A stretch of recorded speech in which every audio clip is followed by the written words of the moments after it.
Redmond, you're 2 saves away from tying Todd Helton for career saves in Tennessee. Are you even aware of that?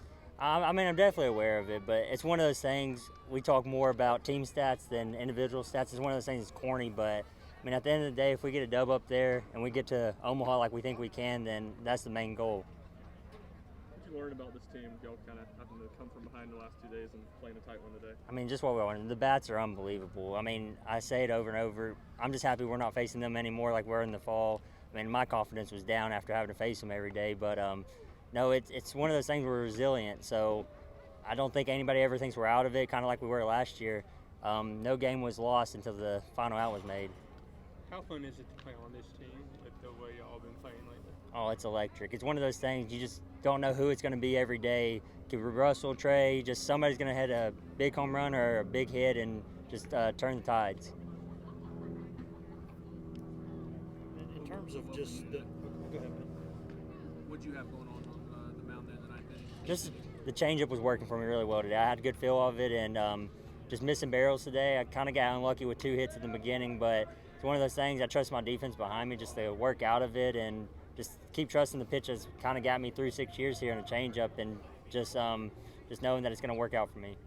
You were here early on when wins were hard to come by, and we all won 12 games in Tony's first year in the SEC. What's it like now coming to the ballpark and just having this confidence that you're leaving with a win every time? It's crazy. Me and Luke were actually talking about last year. Our first year here, we won 7 in the SEC. So just knowing that we'd won that in our first 7 games is just, it's unbelievable how this program's turned around and how the expectations of just winning is what it is. Like, we used to be able to celebrate winning 1 game, and now taking 3 is the standard. So Kind of going off that, just how does the crowd, the environment compare to some of those early days too? it's unbelievable. I mean, we used to not even fill up for the Vandy games, games like that, but now every single game's full. I mean, the midweeks, everything, and I mean, this team feeds off the energy from the crowd, and I think that's how it is for all Vol fans. How have y'all adjusted to kind of being a team that plays with the target on the back?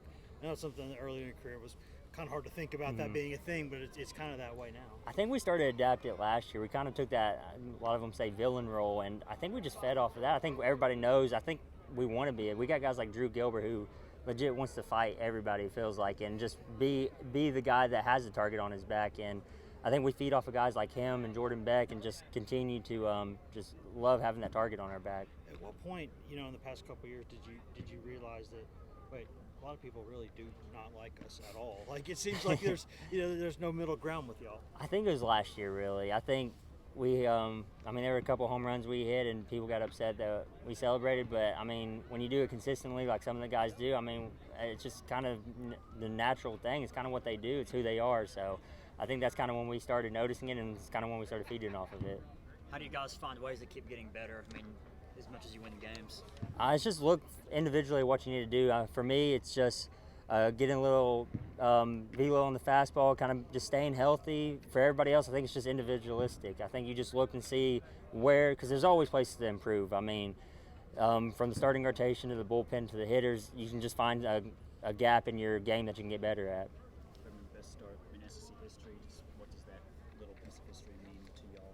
I think it's cool. I think it's something that we'll build off of, and today was kind of one of those things. You'd see how we'd react after getting the record, and I think we responded well. The Sunday games are always a pain to play because anybody can win them. It's always back and forth, but yeah, I think it's one of those things. I think we'll respond good to it, and I think we just want to keep going. I think we want to make a streak that nobody else can break. What's it like going into those Sunday games knowing that Beam's the guy on the bump, though? I mean, y'all had Blade last year and now Beam this year, and it seems like a lot of times Sunday teams are kind of scraping the barrel, but y'all are just throwing guns at people. I mean, Beam's Mr. Consistent. The guy, you know what you're going to get from him every week, and the stuff plays. He misses barrels, gets a lot of weak outs, and he can mix 3 pitches great. And you see, I say it every week, he gets better and better each week, and it's unbelievable to see his progress. I mean, he's coming off Tommy John surgery, and he in the fall didn't even throw a ton, and then you see him in the spring, and it's just unbelievable where he's came from. A couple more. Were y'all aware of the record before the weekend, and was it anything y'all talked about at all? I think a lot of guys were aware. I mean, Twitter and stuff, it's hard to keep anything a secret now, but it wasn't really talked about. I think it's just one game at a time is the mentality that Coach V instills in us, and that's how we took it. We kind of take it one game, one inning, one pitch, and just focus on the next task, and you can't get too ahead of yourself. All right, thanks, Redmond.